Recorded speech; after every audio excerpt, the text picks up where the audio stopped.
4টে থেকে 6টায় মঙ্গল আরতি ও পূজা হয়। তারপর সকাল 9টায় আবার পূজা হয়।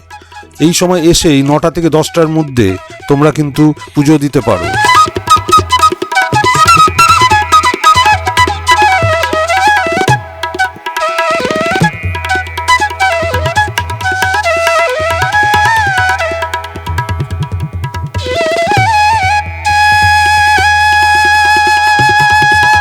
ঠিক 12টায় মায়ের ভোগ প্রদান করা হয়।